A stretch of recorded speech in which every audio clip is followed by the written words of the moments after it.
Thank you. Thank you. Wow. Assuming the role of the Massachusetts Medical Society presidency following Hank Dorkin is not an easy task.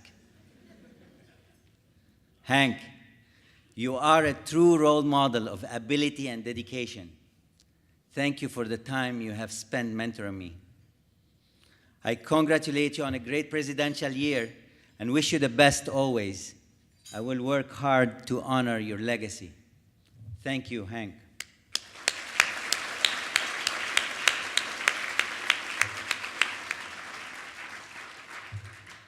I also want to congratulate Dr. Young and Dr. Younger. It's very hard to follow.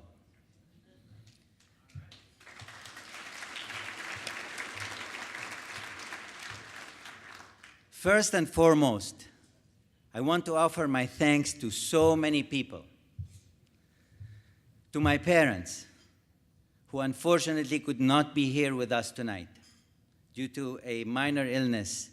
Dad, I'm praying that you get better soon. My parents, who gave me life, instilled morals and principles, and guided me. Who immigrated to America, giving me the chance to live the American dream. To my mother-in-law,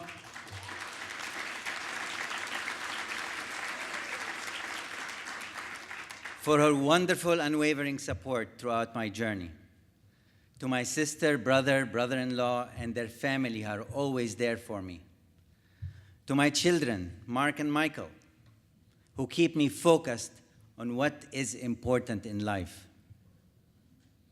To my office staff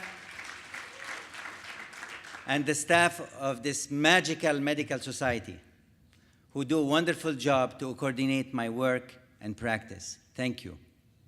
To my colleagues in practice at Congenial Healthcare, whose coverage and support allow me to take on this responsibility. To all my mentors, and if I sit here and count, the night will never end. You know who you are. You gave me advice and support through the years, and for that, I'm truly thankful and grateful.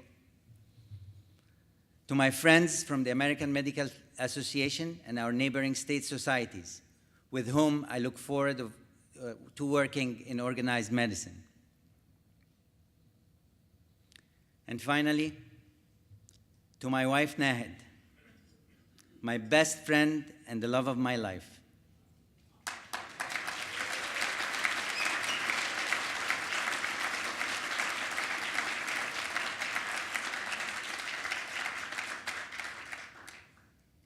She has supported me throughout the years and is my partner in all that I do. Someone once said that my day seems to have an extra 10 hours in them. Well, Nahed is the one that makes that happen. Nahed, I would not be able to accomplish all that I have and all that I do without you. I will ask you, my beloved wife, companion, and best friend, to accept my unbounded gratitude for everything we have done together. Thank you.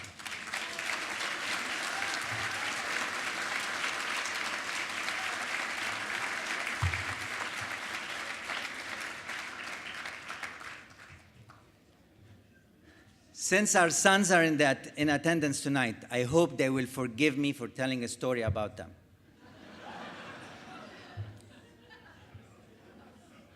Years ago, I dreamed about my sons becoming doctors like me. I saw them growing into compassionate men, and this future made sense to me. When I mentioned this dream during dinner, my then 8-year-old replied, "Dad, you're dreaming all right." I was taken aback by this response. I wondered what could inspire my son more than career spent improving people's lives. Then I thought about what my children actually saw of my career. I worked all the time. I missed school events. I admit at times I could be tired and cranky.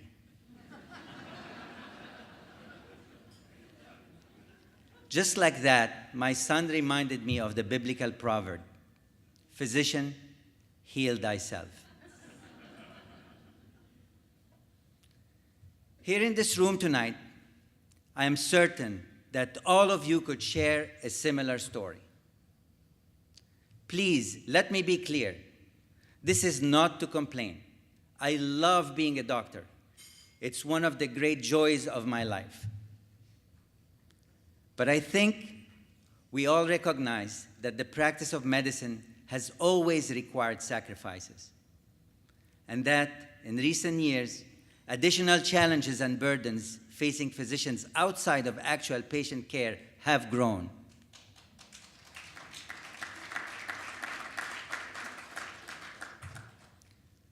So as your new president, I'd like to take a few minutes to talk about our chosen profession and some ways the medical society can help our members, physicians in general, and our patients especially.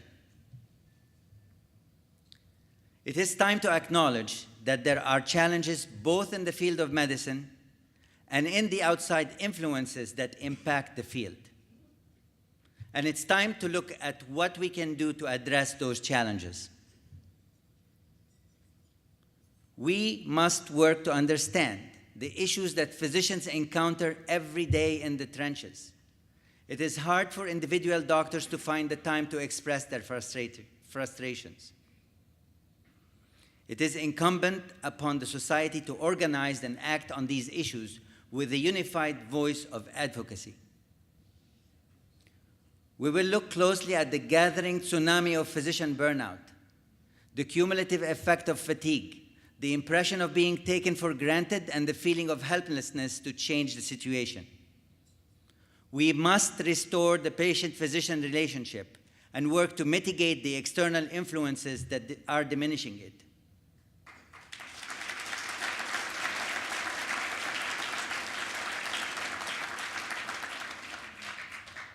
Our patients deserve the best chance at good health.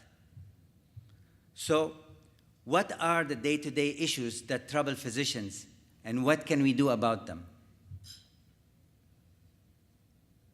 I was recently reminded of the famous video episode, "I Love Lucy," where Lucy and Ethel gets a job in a chocolate factory.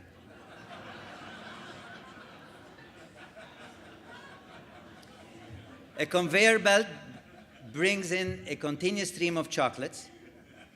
They wrap up each one, and the conveyor belt takes them on to the packing department. At first, they believe it's a dream job, but things change. Lucy and Ethel can't let unwrapped chocolates get by them. But the conveyor belt is a bit too fast.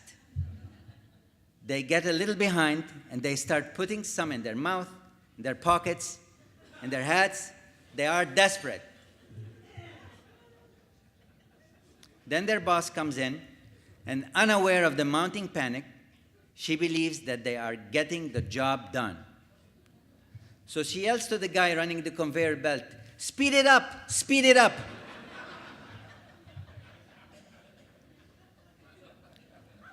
Does this sound familiar?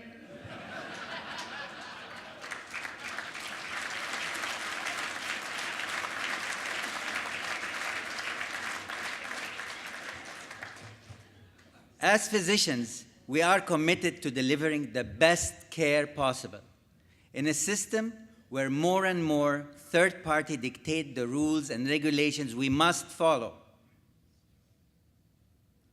Like Lucy and Ethel, we find ourselves at the conveyor belt, but given the constraints of time, rising costs, lengthy insurance forms, and ever-increasing administrative burdens, most physicians are too busy to voice their concerns.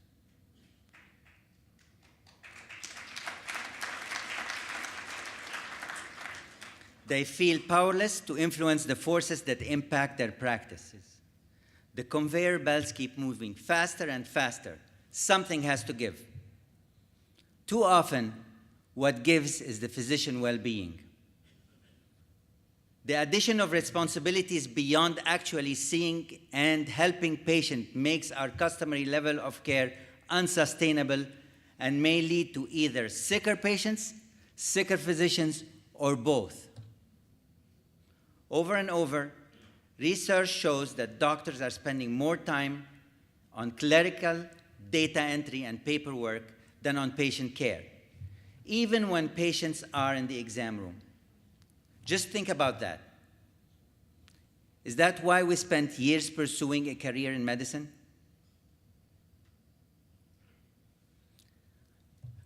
Earlier this year, researchers tracked electronic health record data through the week and saw a dramatic bump at around 10 p.m. on Saturday nights.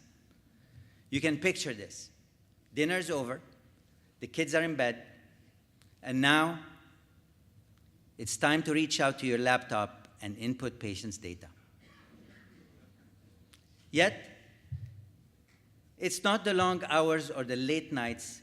We've always done that. Remember those residency days? And it's not missing family time because we have to take care of patients. We have done that too. That all falls in line with our mission and our calling as physicians. We accept it and we embrace it. But our mission, our calling, cannot be measured by contemporary quality metrics.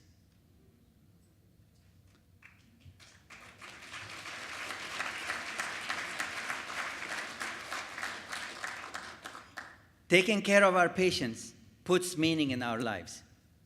Are we losing, diluting, or eroding that meaning now?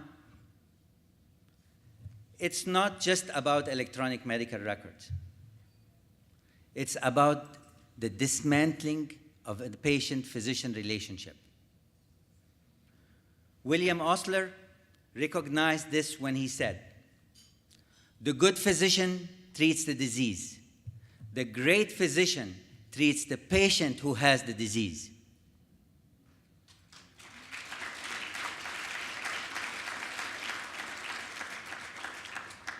We must maintain solid, nuanced patient relationships to have this level of insight. This requires time with our patients. It recently took me weeks to successfully order an MRI for a patient. Gone were my years of training, experience, and authority. Ignored was my patient's need for timely answers. We know that our health system is complex, and we understand the intention behind many of the administrative burdens we faced. Prior authorization is meant to avoid unnecessary service. Electronic health records are meant to enhance continuity and efficiency of care. We get it. But in their poorly designed implementation, their promise has been lost.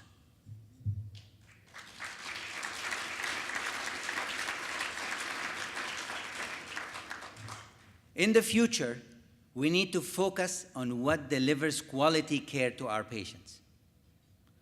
We need to structure system in a way that allows doctors to have more time with their patients and less time with administrative trivia.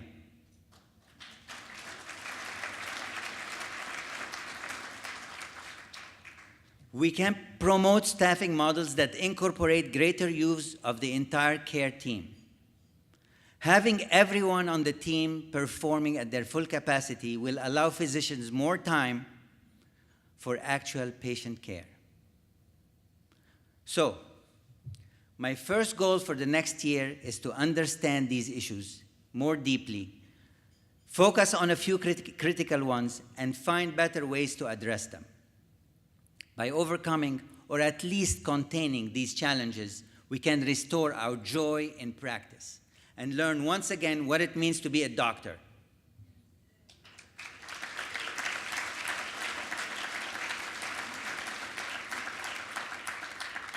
Let doctors be doctors.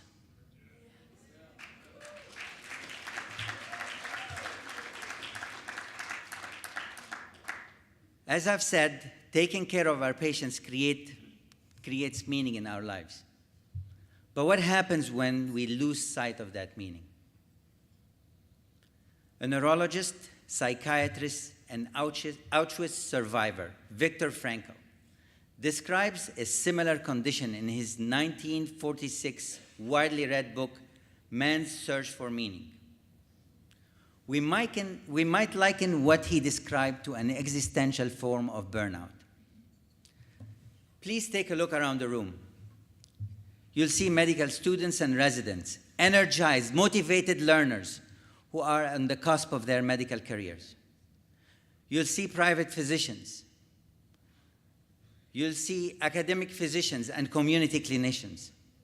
You'll see retired physicians and some of our friends who are just beginning to consider retirement. You will also see many of our colleagues who feel exhausted and wondering why they got into this profession in the first place. They are not alone. You are not alone. This feeling, this burnout, touches all of us, some more so than others. We used to think of it as the exception, but today, we recognize it for the developing crisis that it is. According to recent estimates, more than half of physicians experience burnout in varying degrees. Remember, just because it will impact the majority of us does not make it okay. In fact, because it does impact so many, we must better understand it and find ways to reduce it before it causes damage to both physicians and patients.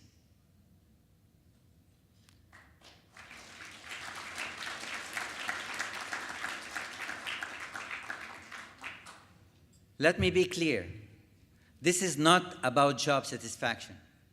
It is about professional sustainability. We need skills, judgment, and creativity to do our jobs.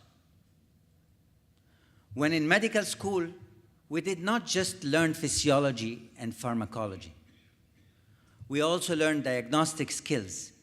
We learned communication skills. We learned how to treat patients with compassion. It's time for us to be compassionate with ourselves and with each other.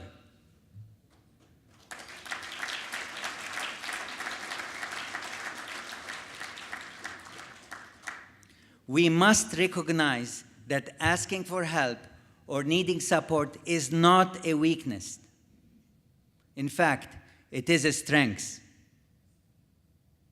It is a sign of self-care, which is essential for us as we push ourselves every day to provide the best care possible for our patients.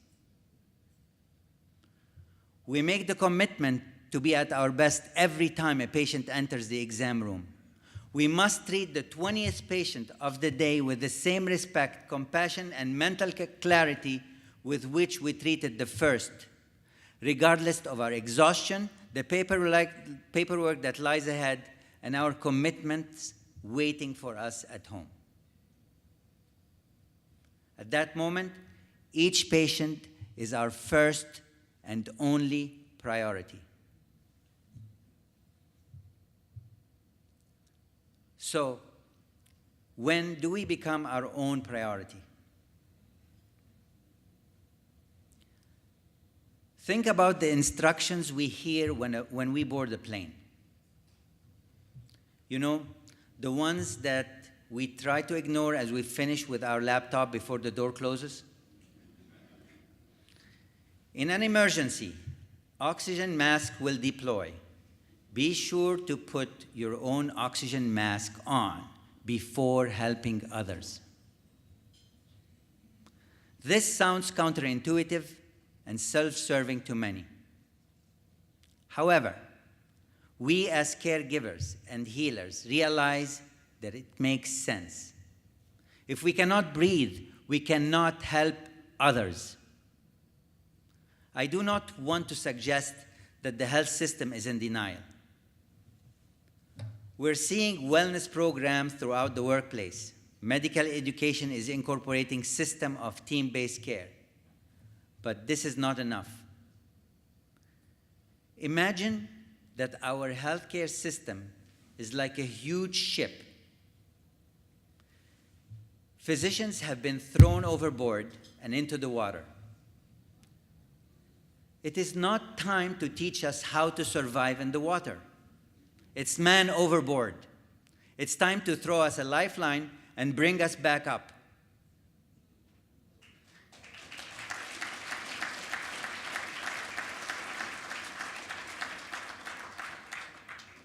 Let me repeat once more that at the end of the day, this is about our patients, the people to whom we make a commitment every time they come into the exam room. We do not treat a patient before we have diagnosed a condition. It is time for introspection, a time for us to diagnose ourselves. I urge the medical community to join me in combating the epidemic of physician burnout.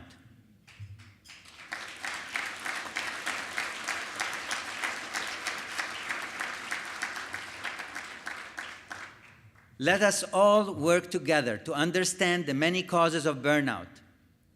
Let us understand that burnout impacts all of us in different ways. And let us find a solution that works. Let us also restore that most cherished institution in medical practice, the patient-physician relationship.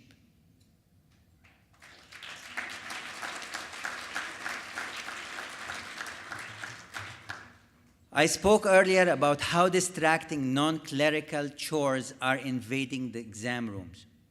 We must work to support our patients by mitigating these intrusions.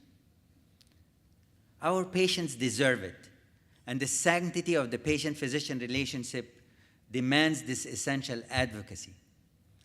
Advocacy is what our Massachusetts Medical Society does best.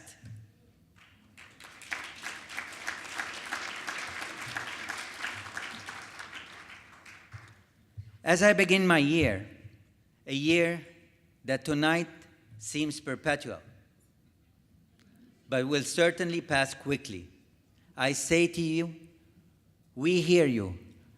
I hear you. We can help restore the patient-physician relationship. We can help resurrect the joy in practice. We can create satisfaction and help improve the health of ourselves and others. We can reestablish camaraderie so that we can support one another. And we can begin to do that tonight.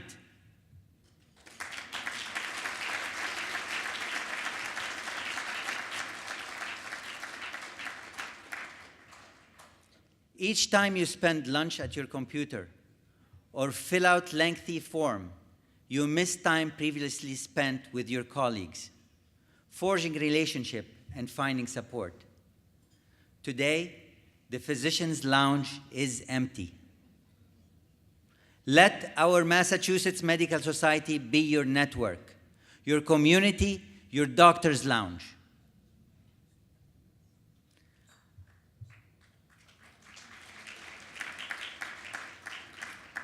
I urge you tonight to meet someone new. Grow your network of support. Seize control of that chocolate conveyor belt and begin to grab the lifeline to lift yourself and your peers back up onto this deck of this big gleaming ship.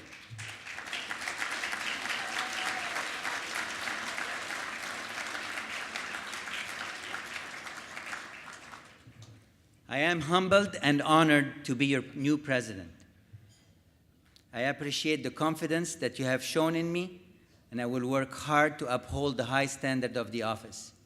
It is my great privilege to serve you and our medical society. With your help and partnership, together we will have a wonderful and successful year. Thank you.